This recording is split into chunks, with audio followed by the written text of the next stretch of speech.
Afin de diriger les tirs et contrôler le trafic maritime entre Belle-Île-en-Mer et Noirmoutier, il est décidé en 1942 de construire un poste de direction de tir lourd type S-414. Il est installé sur le promontoire rocheux de la Dillane, à 16 mètres au-dessus de la mer et s'échelonne sur 5 niveaux. À sa livraison, le Bloco s'est défendu par un canon anti-aérien placé sur le toit avant d'être camouflé en villa en 1943 avec un faux toit et un mur de briques pour camoufler les angles.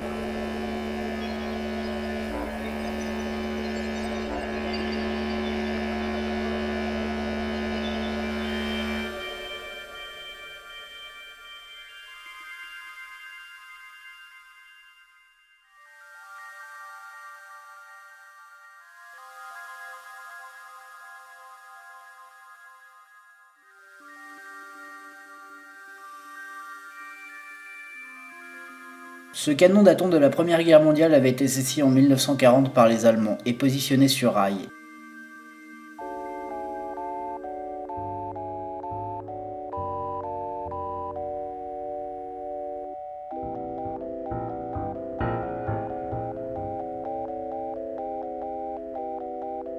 Il était situé à 500 mètres à l'intérieur des terres pour ne pas être repéré depuis la mer.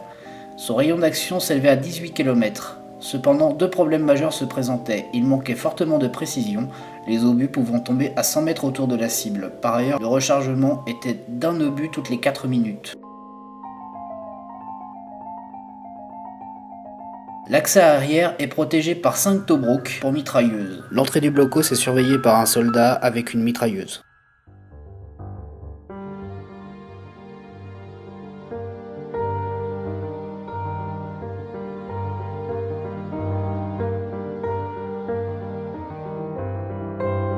Le blocos sera occupé par 20 soldats et un chef de batterie. Dans le bâtiment, tout est prévu pour le confort des hommes.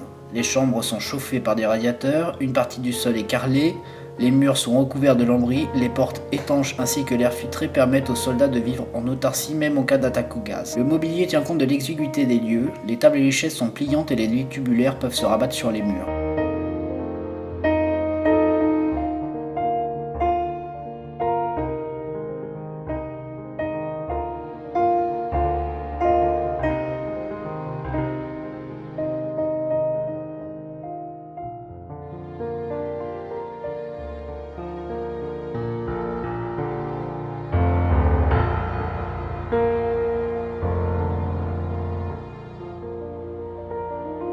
Le premier niveau.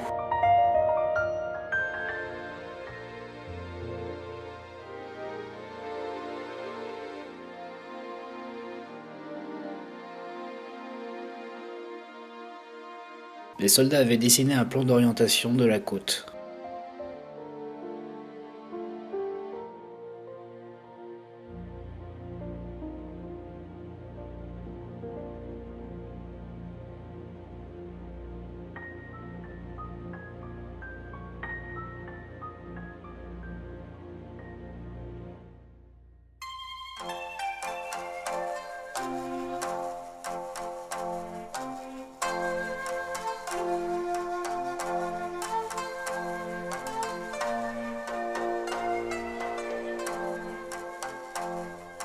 L'accès au second niveau s'effectue par le biais d'une échelle.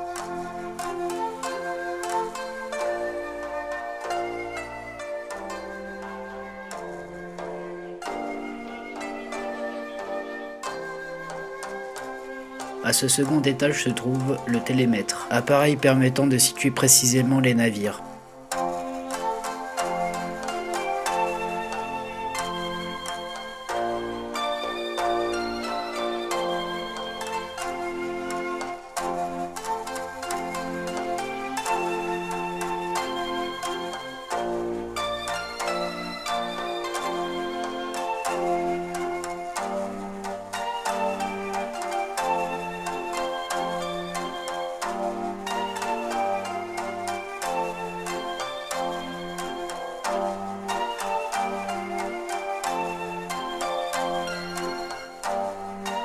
L'accès au troisième niveau s'effectue par un petit escalier qui amène directement au poste de tir anti-aérien.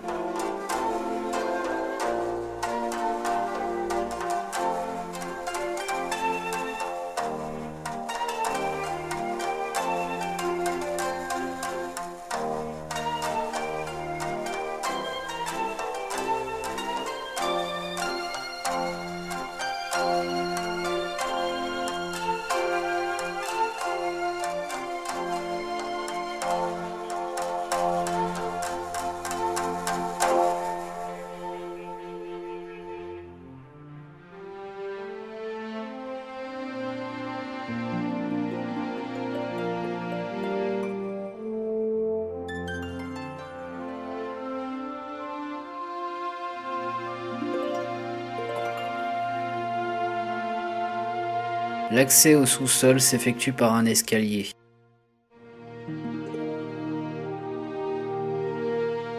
Diverses pièces s'y trouvent, notamment le poste de commandement radio.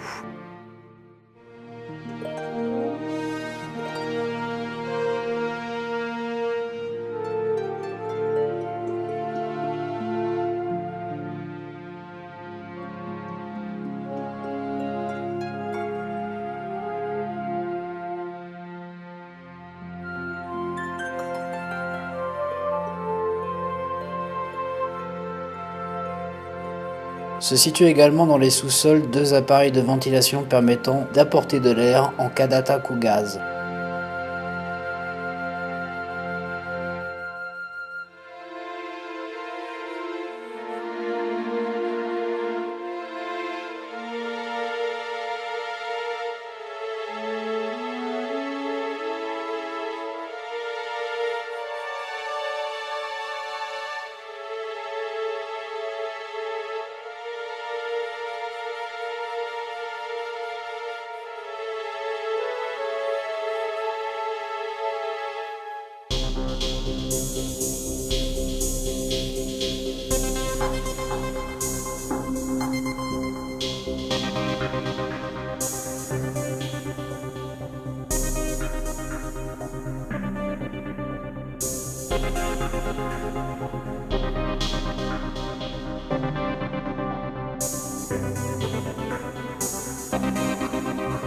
Des stocks de munitions et de nourriture étaient également stockés.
Divers objets ont été retrouvés autour du site ou offerts par d'anciens combattants.